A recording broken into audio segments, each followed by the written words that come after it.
Hello everyone, CGPSC ABCD में आप सभी का स्वागत है। यदि आप बाल देखरेख संस्था में जो सुपरिटेंडेंट अर्थात अधीक्षक के पद की भर्ती निकली है उसकी तैयारी कर रहे हैं तो आज का ये वीडियो जो है आप सभी के लिए फिर से बहुत ज़्यादा इम्पोर्टेंट होने वाला है। आज के इस वीडियो नंबर 10 में हम सूचना का अधिकार अधिनियम 2005 या फिर यूँ कह लीजिए राइट टू इन्फॉर्मेशन एक्ट 2005 के ऊपर हम 20 महत्वपूर्ण प्रश्नों का प्रैक्टिस करेंगे और साथ ही साथ इस अधिनियम का एनालिसिस भी साथ साथ करते चलेंगे। मतलब आपका यहाँ पे रिवीजन के साथ साथ स्टडी का भी काम हो जाएगा। तो यहाँ पे जो 20 महत्वपूर्ण एमसीक्यू क्वेश्चंस हैं, इन सारे प्रश्नों को आपको टेस्ट की तरह लगाना है और लास्ट में आप सभी को कॉमेंट करके बताना है कि इस 20 में से आपका कितना सही होता है। चैनल में अगर आप पहली बार आए होंगे तो आप हमारे चैनल को सब्सक्राइब कर लीजिए, वीडियो को लाइक कर लीजिए और दोस्तों के साथ शेयर भी जरूर करिएगा। अगर आपको वीडियो का पीडीएफ चाहिए तो आप हमारा जो टेलीग्राम चैनल है सीजीपीएससी एबीसीडी का, आप उसको जरूर ज्वाइन कर लीजिएगा। वहाँ पे मैं वीडियो का पीडीएफ जो है आप सभी के लिए प्रोवाइड करा दूंगा। तो चलिए लेट ना करते हुए आज के इस वीडियो की शुरुआत करते हैं और वीडियो को पॉज कर करके आप सबको सारे प्रश्नों को लगाना है। राइट, चलिए क्वेश्चन नंबर 1 है आप सभी के लिए स्क्रीन के ऊपर। बहुत ध्यान से वीडियो को पॉज करके इसको लगाइए। प्रश्न है कि सूचना के अधिकार अधिनियम 2005 के बारे में विचार करें। यहाँ पे 3 कथन दिया गया है, तीनों कथन की सत्यता की जांच करिए। इसके बाद जो चारों विकल्प है उसमें आपको सेलेक्ट करना है कि कौन सा विकल्प जो है सही है।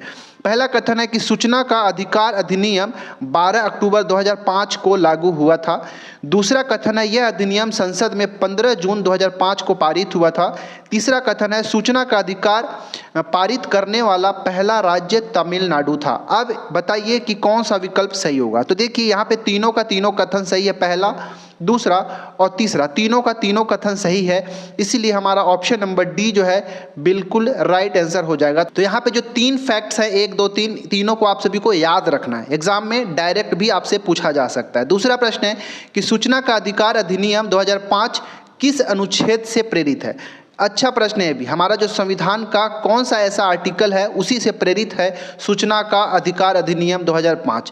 पहला है अनुच्छेद 14, बी है अनुच्छेद 19 का 1 का ए, सी है अनुच्छेद 21 या फिर डी अनुच्छेद 32। बताइए, इसका राइट आंसर है ऑप्शन नंबर बी। हमारा जो संविधान का अनुच्छेद 19(1) का जो ए है उसी से प्रेरित है। देखिए 19(1) का जो ए है संविधान का अनुच्छेद, वो ये कहता है या फिर यह सुनिश्चित करता है कि जो जितने भी नागरिक हैं सभी नागरिकों को भाषण और अभिव्यक्ति की स्वतंत्रता का मौलिक अधिकार प्रदान करता है। ये अनुच्छेद 19 का 1 का ए, उसी के अंतर्गत सूचना का अधिकार अधिनियम भी आता है। चलिए तीसरा प्रश्न देखिएगा।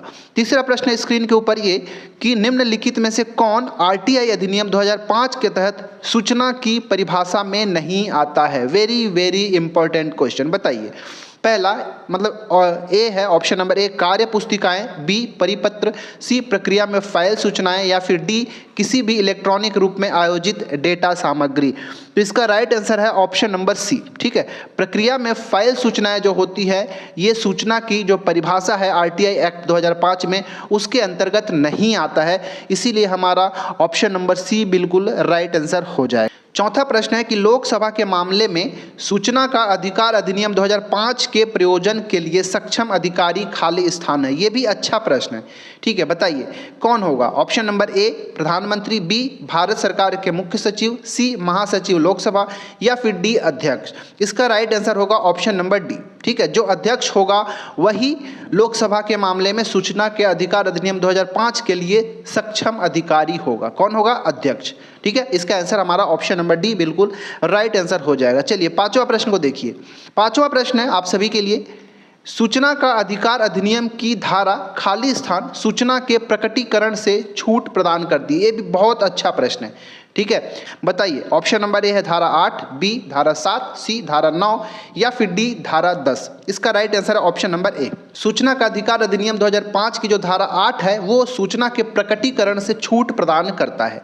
मतलब प्रकटीकरण से छूट का मतलब आप ऐसे भी समझ सकते हैं कि जो संवेदनशील जानकारी होती है जैसे कोई रक्षा संबंधी हो गया या फिर ऐसी जानकारी जो देश की संप्रभुता, राष्ट्रीय सुरक्षा, गोपनीयता को बनाए रखने के लिए आवश्यक होती है, उससे छूट प्रदान करती है।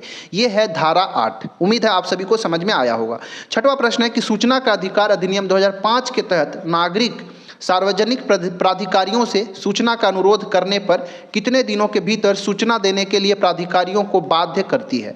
मतलब कहने का कि अगर आप नागरिक हैं, आप जो है कहीं पे आरटीआई एक्ट लगाते हैं कुछ सूचना जानकारी के लिए, तो कितने दिनों के भीतर आप सभी को जानकारी जो है मिल जाना चाहिए, या फिर जो भी प्राधिकारी है उसको बाध्य करती है। बताइए, 15 दिन, 30 दिन, 45 दिन या फिर 60 दिन। इसका क्या आंसर होगा? तो ऑप्शन नंबर बी बिल्कुल राइट आंसर हो जाएगा। ठीक है, 30 दिनों के भीतर जो है सूचना देने के लिए प्राधिकारियों को बाध्य करती है ये। ठीक है, याद रखिएगा। चलिए बढ़ते हैं 7वां प्रश्न की ओर। प्रश्न क्रमांक 7 है कि केंद्रीय सतर्कता आयोग का गठन सूचना का अधिकार अधिनियम 2005 की किस धारा के अंतर्गत हुआ है। ठीक है, केंद्रीय सतर्कता आयोग को शॉर्ट में CVC भी कहा जाता है। फुल फॉर्म होता है, ये भी याद रखिएगा, सेंट्रल विजिलेंस, ठीक है, सेंट्रल विजिलेंस कमीशन। ठीक है, इसका जो गठन हुआ है, ये जो अधिनियम है 2005 की, उसके किस धारा के अंतर्गत हुआ है? धारा 14, धारा 15, धारा 12 या फिर धारा 19? वीडियो को पॉज करिए और आंसर देने की कोशिश करिए। इसका राइट आंसर है ऑप्शन नंबर सी। ठीक है, अच्छा यहाँ पे आपको एक चीज याद रखना चाहिए। ठीक है, एक प्रश्न आपसे पूछ लेता हूँ, इसका आप लोग आंसर कमेंट करके जरूर बताइएगा कि जो केंद्रीय सतर्कता आयोग है, इसका अध्यक्ष वर्तमान में कौन है। ठीक है, 2025 में, मतलब अभी की मैं बात कर रहा हूँ, वर्तमान में केंद्रीय सतर्कता आयोग के अध्यक्ष कौन है, आप लोग कमेंट करके जरूर बताइएगा। ठीक है, चलिए बढ़ते हैं प्रश्न क्रमांक 8 की ओर।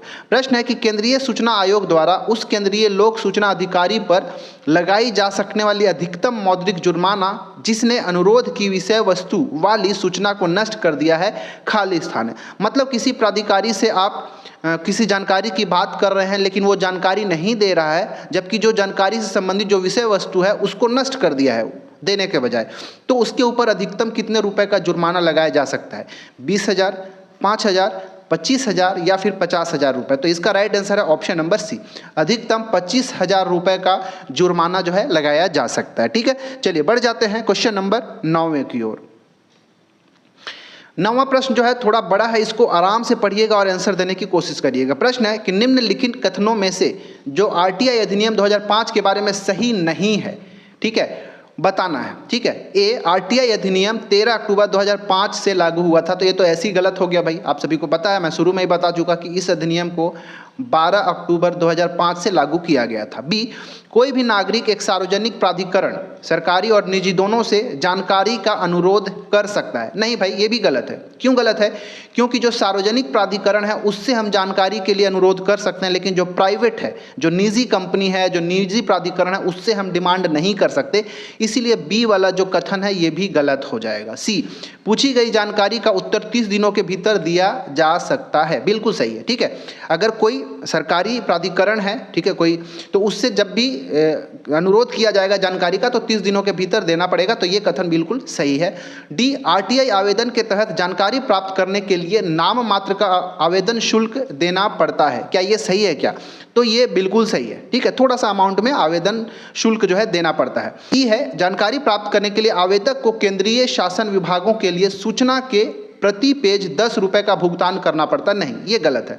10 रुपये प्रति पेज नहीं, बल्कि 10 रुपये पर एप्लीकेशन, मतलब प्रति आवेदन के लिए 10 रुपये का वहाँ पे डिमांड किया जाता है या शुल्क देना पड़ता है। मतलब ए, बी और ई ये तीनों के तीनों गलत है। देखिए, हमारा ऑप्शन नंबर ए में ये वाला बिल्कुल राइट है, तो हमारा ऑप्शन नंबर ए बिल्कुल सही आंसर हो जाएगा। तो यहाँ पे जो कुछ भी मैं जानकारी बताया हूँ इसको आप नोट करके रखिएगा, याद रखिएगा, प्रश्न यहाँ से बनाए जा सकते हैं। प्रश्न क्रमांक 10 है कि सूचना आयोग के बारे में निम्न कथनों पर विचार करें। कथन 1 है, सूचना आयोग का गठन अधिनियम की धारा 12 के अंतर्गत किया जाता है। दूसरा है, आयोग में मुख्य सूचना आयुक्त सहित 10 सदस्य होते हैं। बताइए इसका क्या आंसर होगा? देखिए, तो सूचना आयोग का गठन जो है धारा 12 के अंतर्गत किया जाता है, ये बिल्कुल सही है पहला। दूसरा वाला जो है ये गलत है। ठीक है, आयोग मुख्य सूचना आयुक्त सहित 10 सदस्य नहीं होता। अगर मुख्य सूचना आयुक्त को भी शामिल कर लिया जाए तो कुल सदस्यों की संख्या 11 हो जाएगी। तो ये वाला कथन हमारा गलत है। बिना मुख्य सूचना आयुक्त का देखते तो 10 सही होता, बट इनको मिला दिया जाएगा तो 11 हो जाता है। तो यहाँ पे देखेंगे तो हमारा ऑप्शन नंबर सी बिल्कुल सही होगा कि केवल एक सही है। ठीक है, चलिए 11वां प्रश्न है कि यदि सूचना जीवन या स्वतंत्रता से संबंधित हो तो कितने दिनों में दी जानी चाहिए जानकारी, कितने दिनों में जानकारी जो है दी जानी चाहिए, ठीक है, बताना है आप सभी को यहाँ पे।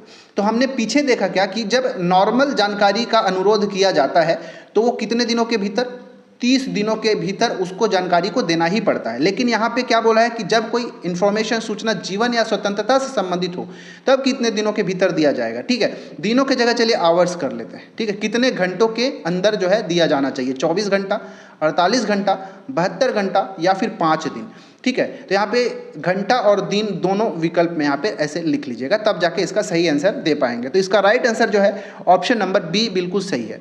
अगर कोई सूचना जीवन या स्वतंत्रता से संबंधित हो तो 48 घंटे के भीतर दिया जाना चाहिए सूचना को, राइट। चलिए बढ़ते हैं 12वां प्रश्न में। प्रश्न है कि सूचना का अधिकार अधिनियम 2005 के तहत अपील करने की प्रथम अपीलीय प्राधिकारी कौन होता है। वेरी वेरी इंपॉर्टेंट क्वेश्चन, बताइए। ऑप्शन नंबर ए राज्यपाल, बी सार्वजनिक प्राधिकरण का वरिष्ठ अधिकारी, सी केंद्रीय सूचना आयोग या फिर सी न्यायालय। बताइए किसको जो है कौन प्रथम अपीलीय प्राधिकारी होता है। तो इसका राइट आंसर है ऑप्शन नंबर बी, जो सार्वजनिक प्राधिकरण होगा उसका जो वरिष्ठ अधिकारी होता है वही प्रथम अपीलीय अधिकारी होता है, ठीक है, याद रखिएगा। अच्छा, द्वितीय अपीलीय अधिकारी अगर पूछ दे तो कौन होगा, तो जो संबंधित सूचना आयोग होता है, यहाँ पे लिख लेना आप, ठीक है, जो संबंधित सूचना आयोग होता है, ठीक है, वो द्वितीय अपीलीय अधिकारी होता है, ठीक है। 13वां प्रश्न देखिए कि सूचना का अधिकार अधिनियम 2005 में कुल कितने अध्याय और कितने धाराएं हैं। ये भी अच्छा प्रश्न है, एग्जाम में कभी कभी पूछ लिया जाता है। अधिनियम कब का है, तो 2005 में। लागू कब हुआ, तो 12 अक्टूबर 2005 से लागू हुआ। अब यहाँ पे पूछा गया कि कितने अध्याय हैं और कितने धाराएं हैं। बताइए, वीडियो को पॉज करिए और आंसर देने की कोशिश करिए। इसका राइट आंसर है ऑप्शन नंबर सी, ठीक है। 6 अध्याय हैं और 31 धाराएं हैं इस अधिनियम के अंदर। तो इसको आप डायरेक्ट याद रखिएगा, ऐसे भी प्रश्न पूछे जा सकते हैं, ठीक है। चलिए 14वां प्रश्न को ध्यान से पढ़िए। प्रश्न है कि निम्न में से असुमेलित विकल्प का चयन करिए, ठीक है। इधर जो है धाराओं का क्रमांक दिया है और उससे संबंधित विषय दिया है। अब इसमें से ये चारों में से कोई एक जो है असुमेलित है, उसी का आपको चयन करना है। तो ये बहुत अच्छा प्रश्न है क्योंकि यहाँ पर आपको 4-5 धाराओं के बारे में जानकारी मिलेगा। तो पहला विकल्प है नागरिकों को सूचना का अधिकार। ये धारा 3 के अंतर्गत, इस अधिनियम का धारा 3 के अंतर्गत भारत के प्रत्येक नागरिक को सूचना का अधिकार प्राप्त है, ये बिल्कुल सही है। बी केंद्रीय सूचना आयोग का गठन धारा 12 के अंतर्गत किया जाता है, ये भी सही है। सी राज्य सूचना आयोग का गठन इस अधिनियम के धारा 15 के अंतर्गत किया जाता है, बिल्कुल सही है।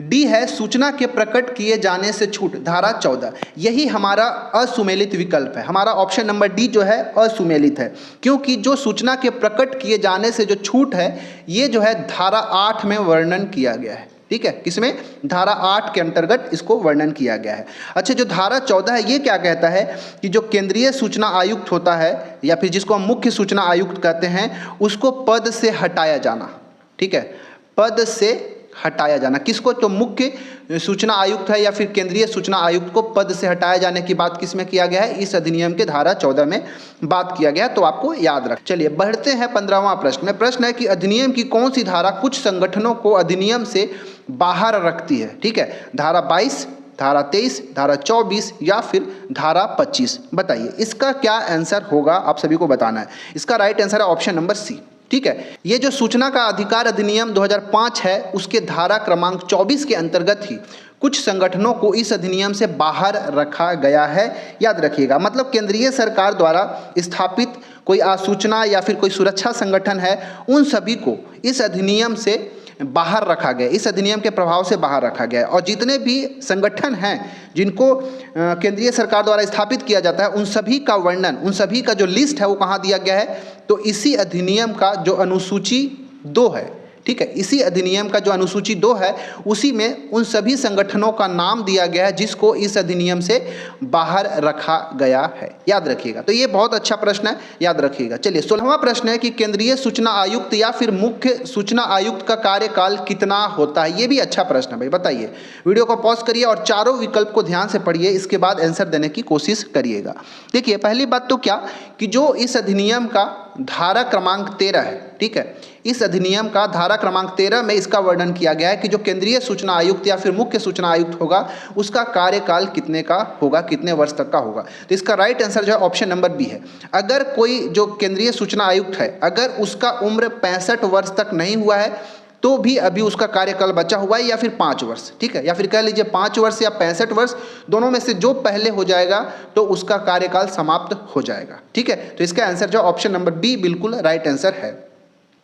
17वां प्रश्न है कि सूचना आयोग के सदस्य को हटाने का अधिकार किसके पास है? ए संसद के पास, बी राष्ट्रपति के पास, सी प्रधानमंत्री के पास, या फिर डी सर्वोच्च न्यायालय के पास। तो इसका वर्णन जो है आप सभी को इस अधिनियम का जो धारा 14 है उसमें वर्णन किया गया है, और जो भारत का राष्ट्रपति होगा वही सूचना आयोग के सदस्यों को उसके पद से हटा सकता है। तो इसका राइट आंसर क्या हो जाएगा? Option number B. चलिए बढ़ते हैं प्रश्न क्रमांक 18 की ओर। 18वां प्रश्न को बहुत ध्यान से पढ़िए और फिर आंसर देने की कोशिश करिएगा। प्रश्न है कि ये जो अधिनियम है उसका उद्देश्य क्या है। हालांकि ये बहुत ज़्यादा आसान प्रश्न में से है, ठीक है। ये जो हमारा सूचना का अधिकार अधिनियम 2005 है उसका उद्देश्य क्या है, किस लिए इस अधिनियम को लाया गया था? तो ए भ्रष्टाचार को बढ़ावा देने के लिए, बी पारदर्शिता और जवाबदेही सुनिश्चित करना, सी प्रशासनिक गुप्तता बनाए रखने के लिए, और डी सरकारी कार्यों में हस्तक्षेप रोकने के लिए। तो इसका राइट आंसर तो भाई ऑप्शन नंबर बी ही होगा, कोई भी इसका आंसर दे सकता है, ठीक है। क्योंकि सूचना का अधिकार अधिनियम 2005 के अंतर्गत क्या है कि जितने भी भारत के नागरिक हैं उन सभी को जो सरकारी प्राधिकरण होंगे उनसे सूचना प्राप्त करने के लिए वो क्या होंगे, अधिकार उनको दिया जाएगा। तो ये पारदर्शिता बढ़ाने के लिए और जवाबदेही सुनिश्चित करने के लिए ही इसका मुख्य उद्देश्य रखा गया। 19वां प्रश्न है, सूचना का अधिकार अधिनियम के अंतर्गत सार्वजनिक प्राधिकरण में कौन सम्मिलित है? ए संसद, बी राज्य विधानमंडल, सी सरकारी विभाग, या फिर डी उपरोक्त सभी। तो याद रखिएगा ये सभी के सभी जो हैं सरकारी प्राधिकरण के अंतर्गत आते हैं, ठीक है।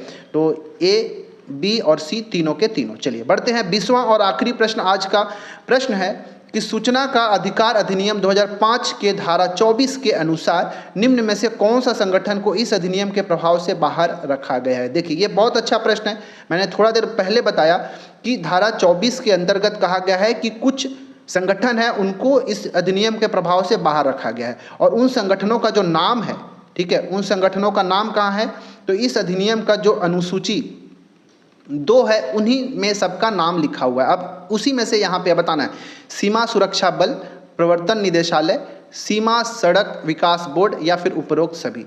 तो ये सभी के सभी, ठीक है, हमारा ऑप्शन नंबर डी हालांकि इसका बिल्कुल सही है। ये सभी के सभी को इस अधिनियम के प्रभाव से बाहर रखा गया, और इस अधिनियम में जो अनुसूची 2 है इसमें कुल 22 संगठनों का नाम दिया गया है। इस अधिनियम में आप जाके जरूर देखिएगा। ये जो अधिनियम है सूचना का अधिकार अधिनियम 2005, इस अधिनियम का जो ओरिजिनल PDF अगर आपको चाहिए होगा तो मैं अपने टेलीग्राम चैनल के अंदर डाल दूंगा, आप जाके वहाँ पर पूरा पढ़ सकते हैं, ठीक है। वहाँ पे जो 22 संगठन है उनका नाम भी आप देख सकते हैं, ठीक है। साथ ही साथ जो भी यहाँ पे क्वेश्चन कराया इन सब का भी आपको PDF जो हमारे चैनल के अंदर टेलीग्राम में मिल जाएगा। संडे के दिन ये 5-6 जो वीडियो हो गए, 4 वीडियो नंबर 4 के बाद सभी का PDF जो है आपको चैनल में मिल जाएगा, ठीक है। तो अच्छा हाँ, ये 20 में से आपका कितना सही हुआ कमेंट करके जरूर बताइएगा। 20 में से एटलीस्ट 15 तो आप सभी का सही होना ही चाहिए, ठीक है।